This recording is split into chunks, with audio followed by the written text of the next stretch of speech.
Welcome, everybody, to How to Network in Conferences and Business Settings. My name is Jackie Otero, and I'm the program director for the Entertainment Business and Music Business bachelor's degree programs. And I'm very excited to welcome our special guest today, Hall of Famer, co-founder, and CTO of Doghead Simulations, Elbert Perez. Hey, guys. Welcome. Thank you. Thank you, Jackie. So Albert came up with this topic. He felt like it was something that could apply to, I think, every student here, something that we're always kind of practicing and working on improving. We talk about networking so much at Full Sail. It's like one of those first words out of everyone's mouth, how important it is. But it can also be super awkward because you hear, oh, you got to network. That means I got to walk around and talk to people I don't know. And that's not always an easy thing to do. So tell us about your approach. Let's say you're at an industry conference or an event like this, and it's day one, and you don't know a whole lot of people. How do you approach building relationships? So I'm an introvert, right? And most of us are, because we are in the tech industry. We usually work in the background. We're not the open people like, hey, let's go. So it helps for me to use a wingman, or a wing lady, wing person, wing dog. The reason we do that is to help the energy. You need someone to help you balance out the energy. If you're doing something kind of awkward, they can kind of clue you in that. Or just to get a conversation started so you're not feeling like I'm just by myself, I don't know what's happening. The confidence level kind of grows up or gets higher. And it's important to pick the right wingman too, or wing person. I should just call it wing person. The wing person, because if you're both in the same energy where you're too low or too high, then the conversations can get awkward. Or if both of you are too shy, then no one's going to talk to anyone, right? And a lot of it has to do with optics as well. For example, like how I'm dressed right now, I kind of deliberating how I'm going to dress today. I was like wearing the 9 shirt. I was wearing, the Doghead shirt, and I'm going to wear the cap. And the reason why I pick up my outfit to be like this is to be more approachable to you guys and to create the brand. A lot of it is about branding.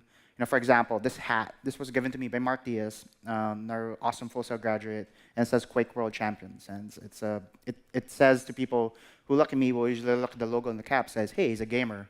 We can talk games. Or in Quake, he likes first-person shooters. So you're already giving people things to talk about you. So that's important. So they don't have to ask you verbally. A lot of that's going to be like social, I hate to say it, social manipulation and social engineering in terms of making people know who you are without asking you. You just make it easier for them.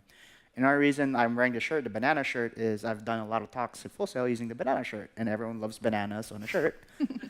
And it's not like a giant banana where it's awkward, like, oh, there's a giant banana, there's just little bananas here. And it just helps with branding and a good conversation starter. And I'm actually talking about bananas right now. So I almost brought up the bananas. Exactly. See, it's working already. It's working already. Well, and that's a good tip too, kind of like making that deliberate decision. So when you're approaching people, you do notice what is on their hat or what's their logo, instead of just bypassing that. There might be a reason people are wearing certain things. Yes, exactly. And conference schwag is actually pretty important too.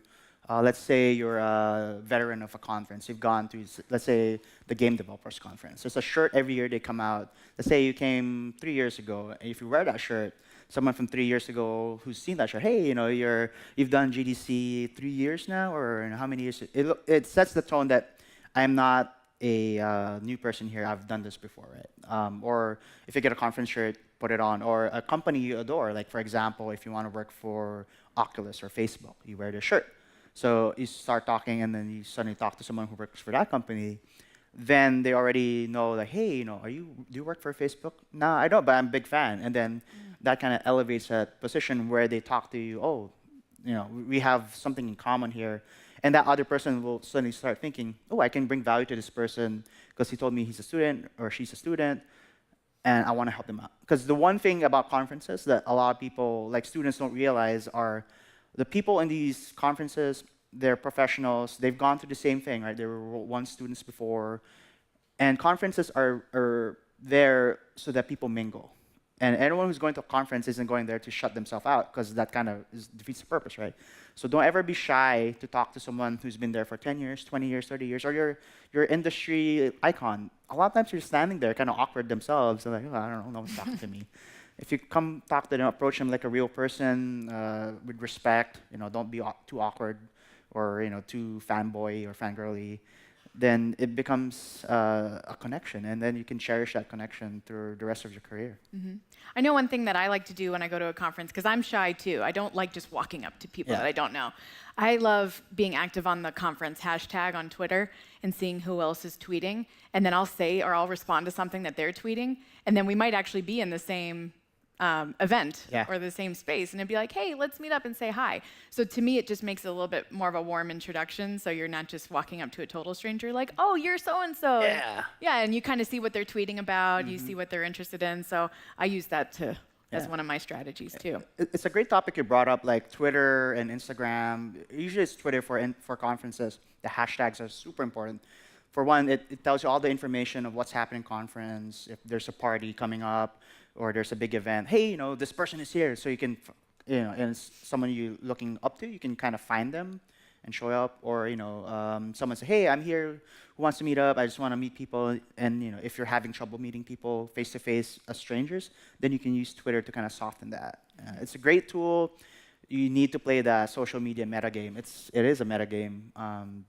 And it's your lifeline. And another thing too, on top of Twitter, is the Facebook groups. For example, Game Developers Conference, we actually have a group called the Fellowship of the GDC Fellowship of Parties.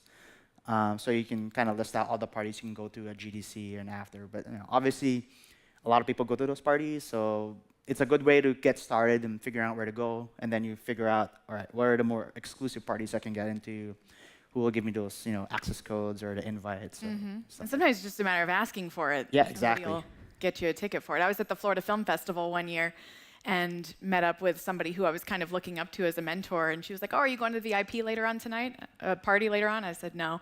And she was like, oh, I'll get you a pass. And she just hooked me up with something. So sometimes it's just a matter of putting yourself out there and being interested, and people will invite you along. Especially like being a student, like wear that with pride. If you're in a conference going to as a fresh grad or student, wear that with pride because people want to help you out. Because like I said earlier, we all go through that. Use that, be respectful, and don't try to invite yourself, but put yourself in that position that they'll invite you, right? Nothing's more awkward than a student trying to invite themselves. Sometimes it might work, most time won't. So, just be careful. What can you do beforehand to prepare yourself? Should you come with business cards, or are resumes a good thing or a bad thing to have at a conference? Right. For me, it's business cards are definitely a must because nothing's easier than just pulling out, giving your card, and make sure you spend time on your business cards. I received so many student business cards that aren't well thought out, well designed, and when I look at it, oh, okay, student, right? But if you come up to me with a card like from MooCard, a heavier stock with a well-designed, nothing too pretentious, not saying you're a CEO of this company, but you're not, I started this company for president. It's more of being truthful and like well-designed. I'm like, oh, okay, this is a very nice card. Oh, you're a student? Oh, you're a student? Really? And you go like that, right? And then with resumes, it's kind of awkward to kind of bring papers, right? A lot of times, like if you're an artist or game developer or a musician, you have your cell phone with you. That is your resume these days. And you show it up, oh, here's the video, here's the game, you can try it out. Or actually just have your resume. If you have your portfolio site, just pull up your website, you can show them.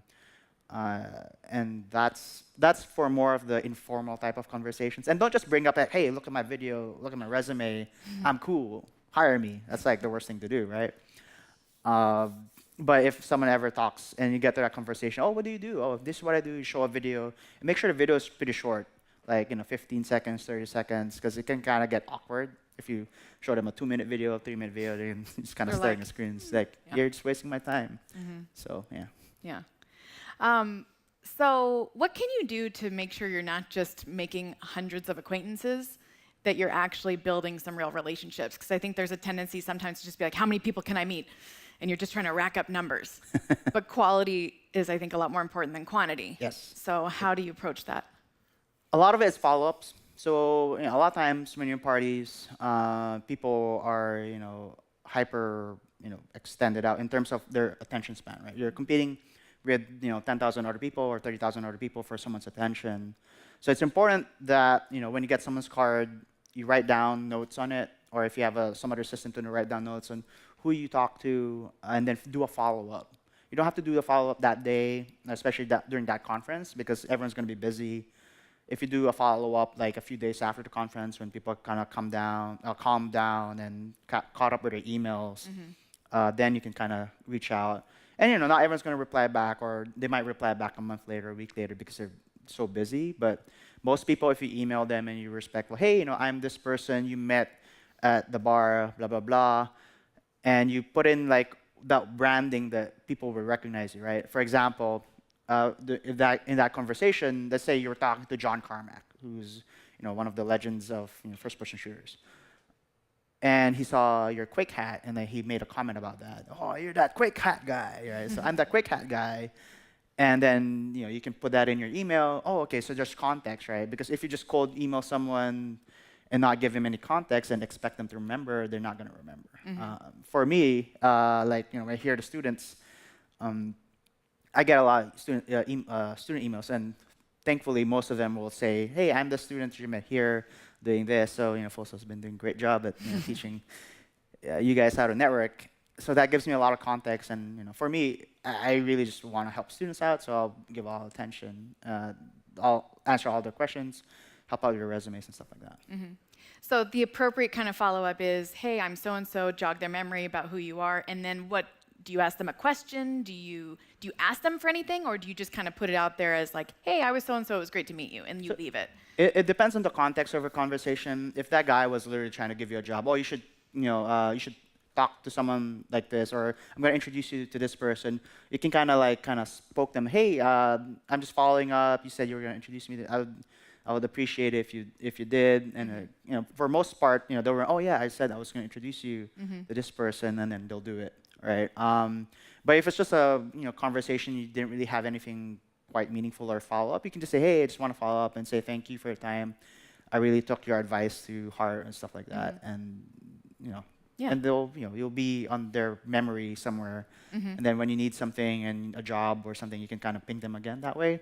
And you can do it in the same thread of that email, so there's always context to what you're doing. Oh, okay. You said that really quick. That's actually really important, I think, is to revisit that thread and then continue the conversation there, right? Jogging their memory.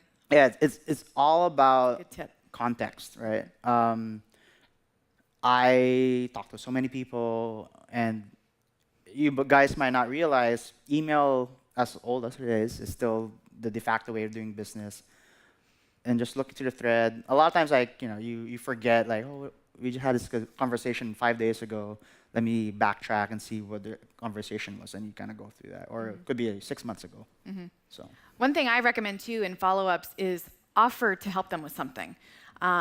If you have a certain skill set that you know that you can offer, put it out there. You might be a great writer or a great researcher or really good with Excel or with PowerPoint or whatever it is. And you might have a skill that they need. And they might not be able to hire you, but you still might be able to help them out sometime.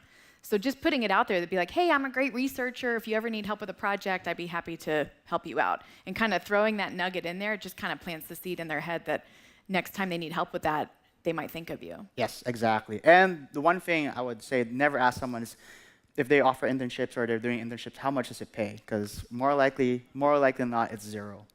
And it's nothing more off-putting than saying, how much are you going to pay me? Because as a student, you need to provide value. For one, these people are super busy, and if that person, for most part, people want to pay other people, right? Because we're in the industry, we all know how hard it is to make money, and we don't ever want to gyp people. But a lot of times the resources aren't there. But remember, the currency isn't just the U.S. dollar, right? Currency is also the network connection, their trust, their wisdom, and that is way more valuable for your career than money. Like money comes and goes, but your reputation, your connections, that's how you are going to get jobs after your first two, jobs. And for me, like I don't even, a lot of times, like if you go to a job site, you're competing with 10,000 other people. But if you talk to a person and they trust you, they know you, a lot of times literally they'll just throw you the job at you because they know you, they trust you.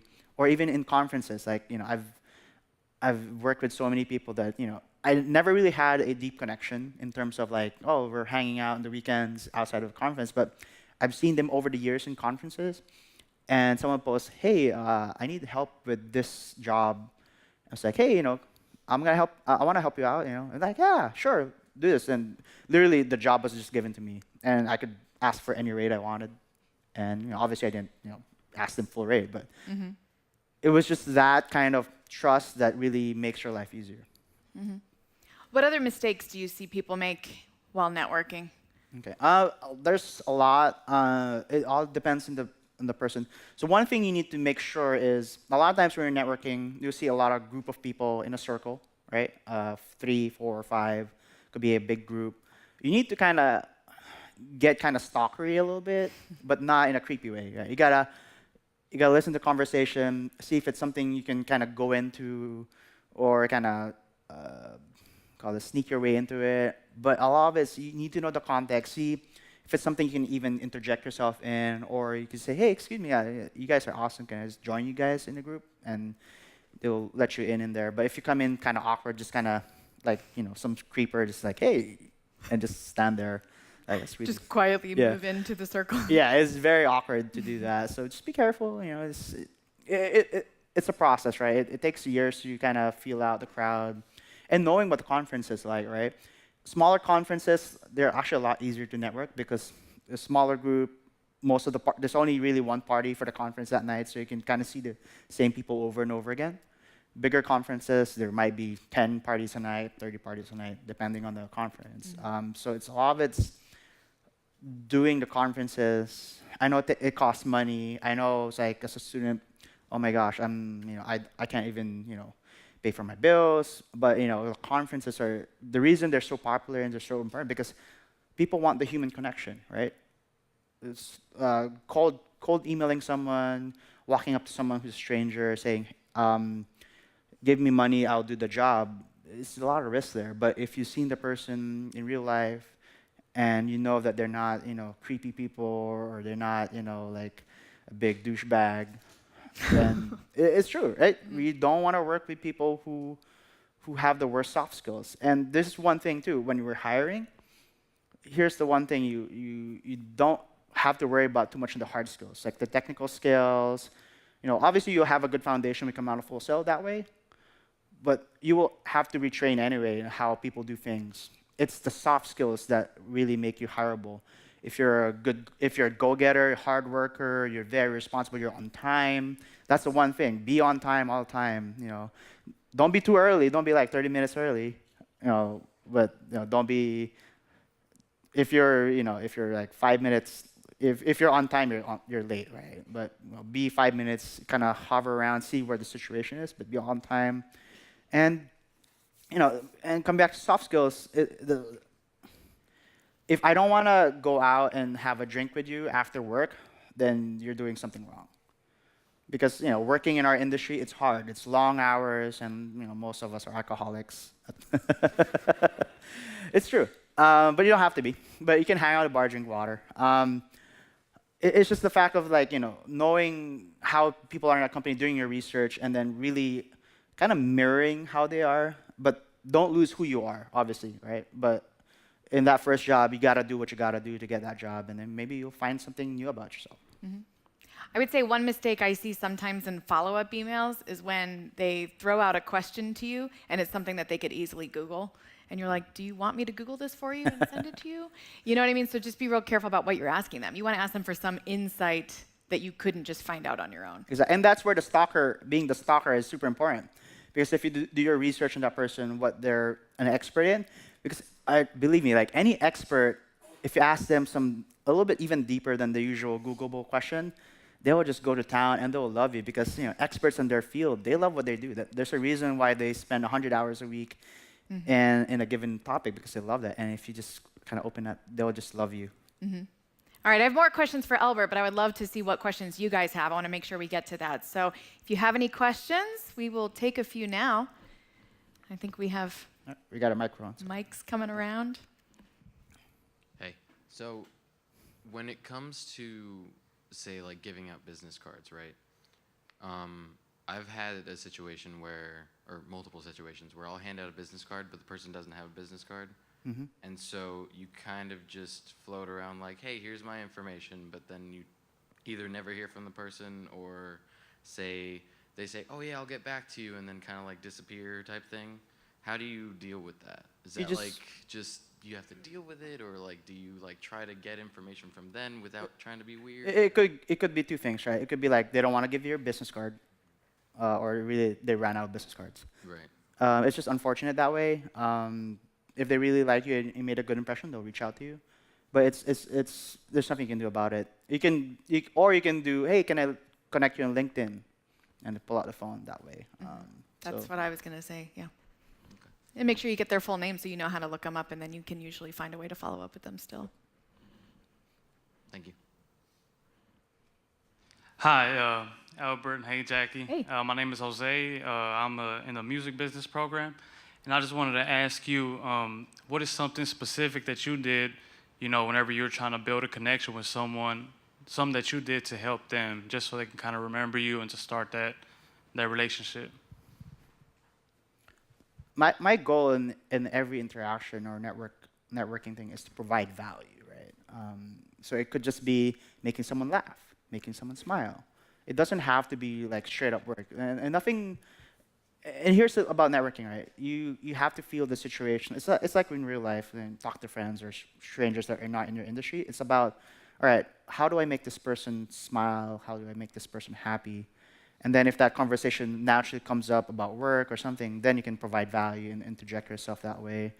But in terms of, for me, on the value part, I mean, I don't go up to someone, hey, I make games, I can make games for you. Isn't that kind of weird, right? It's kind of come up to that. So a lot of that happens in the follow-up conversations. Don't try to do the bit. No one ever wants to close a business deal in their first meeting, right? That's just kind of weird. Unless for some reason, they really like you or they're already kind of pursuing you to begin with. But it's just patience is what's needed in any of these conversations. Think about also who you might be able to introduce them to that could help them out with their business. I was trying to network with music supervisors, and I met somebody that when they found out that I went to NYU, they were like, oh, actually, I've been really wanting to teach a seminar at NYU. And I was like, okay, I'll introduce you to the director because I know her well. So I sent an introductory email. So if you pick up on cues of something that they want to do or something that they're looking for, a gap that you can help close, kind of being a connector of two people can also be a nice way to kind of serve them too. Another thing I usually do too, if that person wants, like, it's either I can do it or I can find you the person to do it. Like, I don't have to specifically tell who immediately, but just to tell them that I'm a connector too. We'll connect people, and don't expect anything in return, and that will make your life easier because karma will kind of come around, and it's a resource that you kind of give out. Hey, I made a connection, and then they kind of owe you something, and you don't have to kind of tell them that. It's just kind of implied at that point. Giovanni in music business program. So I just wanted to get from both of you all, what's your favorite or go-to conversation starter at a convention or a networking event? Oh boy. Weather? No. Weather. Hey, it's kind of cold out there. Actually, a lot of times it's context. You kind of look at the person. Maybe you've heard their conversation, or they look like they have a heavy jacket and like, oh, it must be cold. Where are you from? But it kind of get awkward if you try to assume things. So if it's a conference, it's pretty easy. You could say, hey, how's your conference for you going, right? I heard, or you open up, I heard there's this cool party last night. Were you there? Kind of like that. So put context into where you are, so it becomes an easy thing you can talk about together. Because you're not always sure, if there's actually topics of interest for both of you that can talk to. But if you talk about something that you're both in, then most likely you have an interest there. If it's somebody you know you're going to meet ahead of time, you can look on their Twitter, their social media, and see, are they tweeting about their favorite sports team? Or you can kind of get some cues there sometimes too. Yeah, stalking your... Light stalking. Light stalking. Yeah. Light.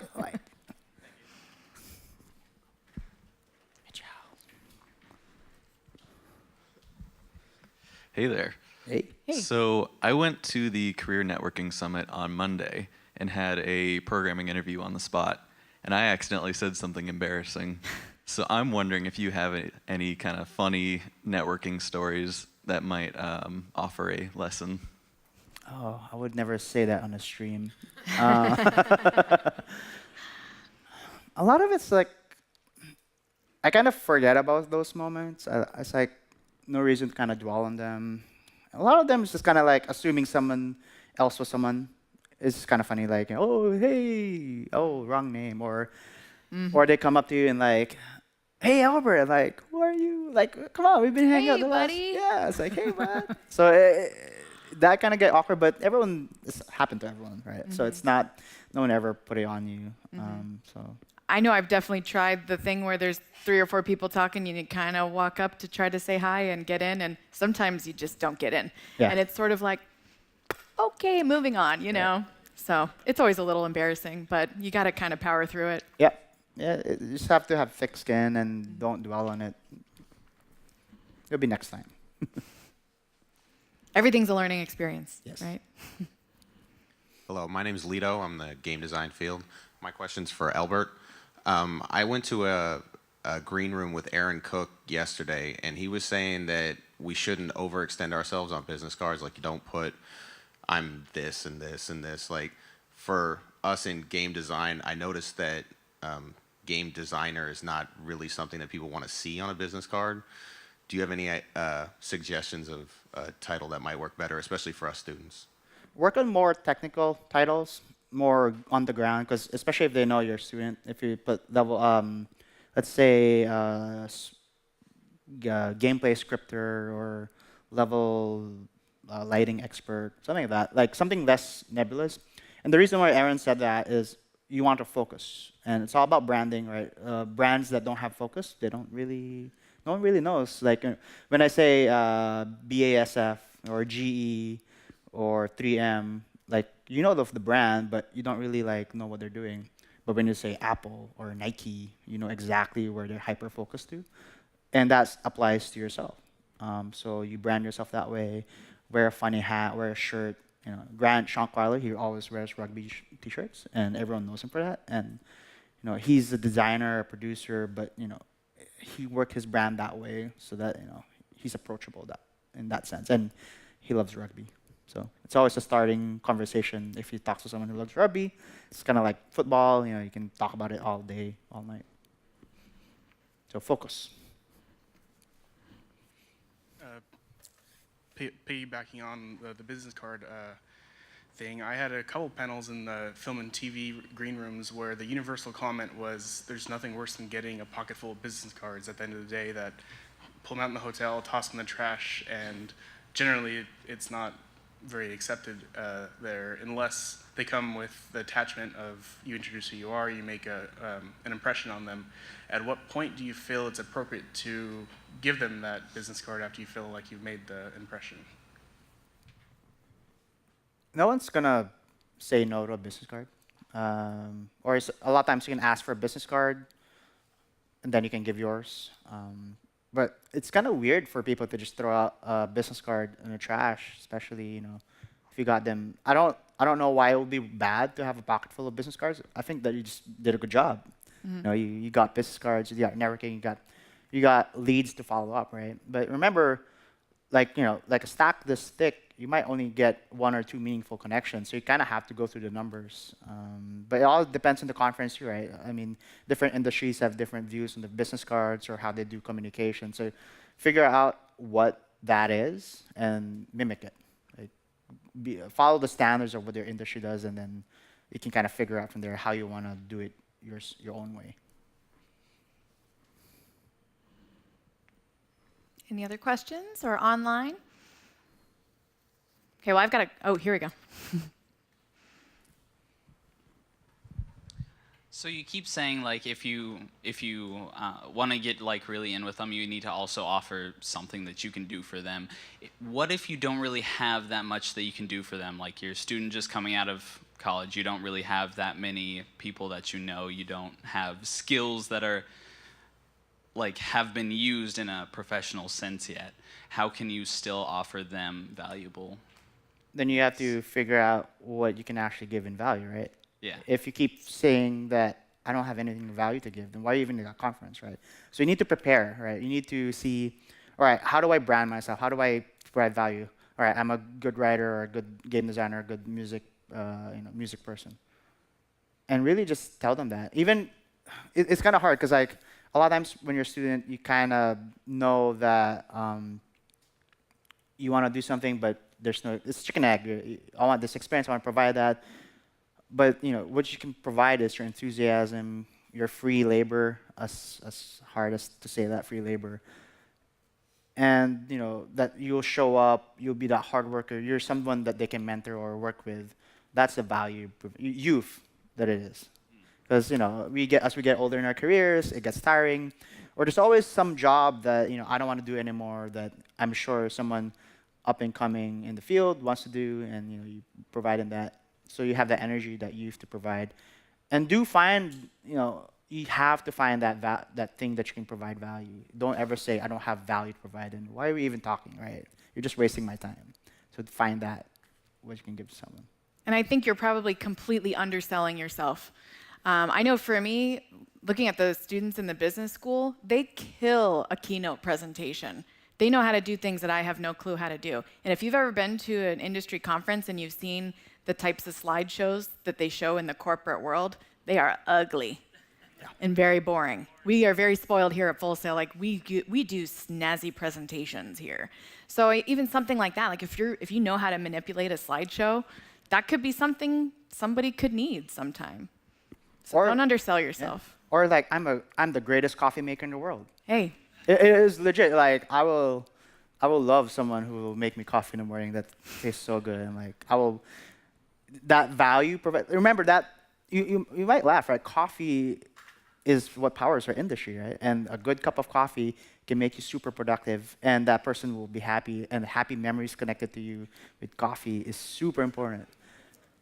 Or even just giving someone flowers, like I know Leslie. Is it Leslie? Like. He had so many interns, and those who gave the attention to detail, that effort to write down every order, what special thing they want, and providing that signals a lot. Hey, this kid, he's on top of his game. I'm gonna teach him. I'm gonna elevate him because he's gonna be awesome. So don't forget the little details. The devil's in the details. Don't ever think that we don't see the little efforts that you do, even if it's little. If you see it consistently every day, because we see so many people that don't give a shit, and we remember that. And I don't want to work with that person again. But if I see a person who's like on the ball, or even to the point where they're hawking me, like, hey, do this, do that. Like, oh man, this person's awesome. They're on top of their game. I don't have to ever worry about them. And then you slowly build that respect, and then they'll give you more jobs over and over again. You don't even have to ask; they'll just give it to you. And be like, oh my God, thank you. Yeah. So. And there's so much value in just being that person that's asking, what do you need? What do you need help with? How can I help? I mean, I did an event in the last month, and I had a crew of maybe 10 or 15 students. And there was one student that the whole night, what do you need? What do you need help with? And I would always need something, so I would tell him, and he would take care of it. And I'm like, that's the kind of person I want to recommend for something. Yeah. Or even better, if you see like someone needs a pickup, or you've worked them enough, and like, here you go. Like, oh, I was just thinking about coffee and just showed up. That's the magic right there. That's the person you want to keep around. Yeah, exactly. Yeah. All right, I want to ask you a question, Elbert, about maintaining a smart professional lifestyle, because that was something that you brought up, and I'm curious what your approach is to that. So the smart professional lifestyle is the overall branding your package of how you present yourself. It starts with showering, wearing deodorant. Some things need to be said. Yes. Right? Yes. Especially in certain degrees. I'm not going to say who they are. But legit, like, if I smell someone with BO, I am like, get away from me. And that's a universal thing. That happens more often than you think. It is. Wear deodorant, because like, I know like pit stains, and some people don't like wearing deodorant, but when you do this and there's pit stains, I'm like, oh, I mean, it's nothing against them. It's like, maybe. And then it attaches says, oh, BO, I don't want to get a whiff of that, and it's ruined someone's day. It starts with personal hygiene, or even if you have a signature scent. For me, I just use one scent for years, and that's my signature scent.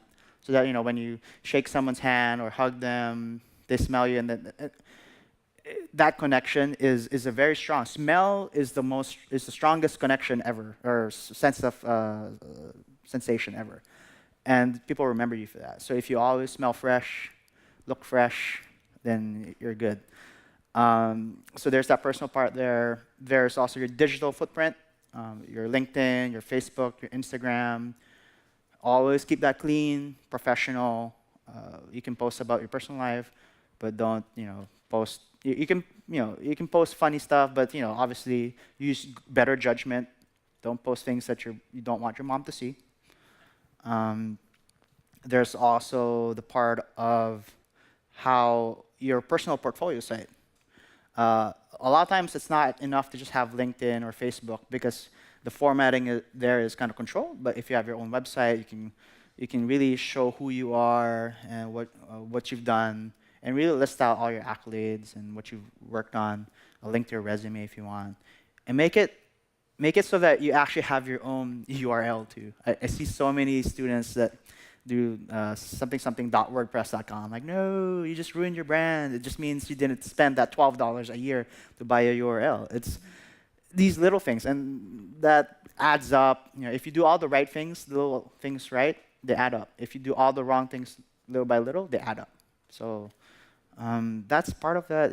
The healthy. Your what did I call it? The lifestyle. The lifestyle. Yeah. The professional lifestyle. Professional lifestyle. And another thing too, so the interpersonal, when in the office working with people, being courteous, never shouting at someone, never really snapping at people.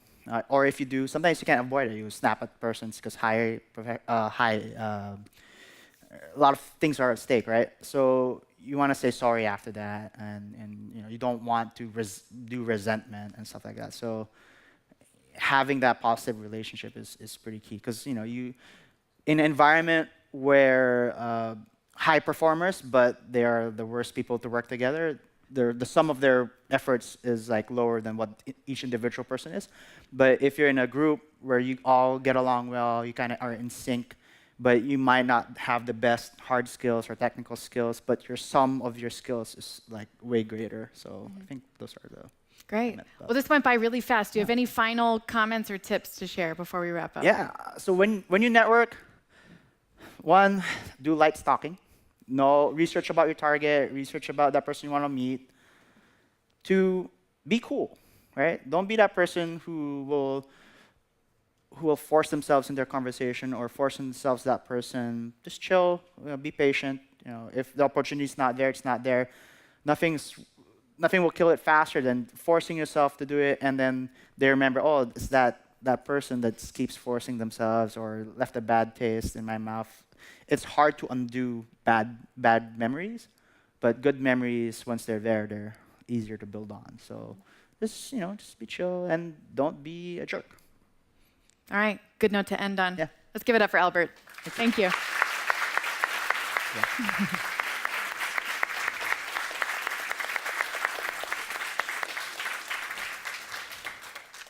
Thank you all for being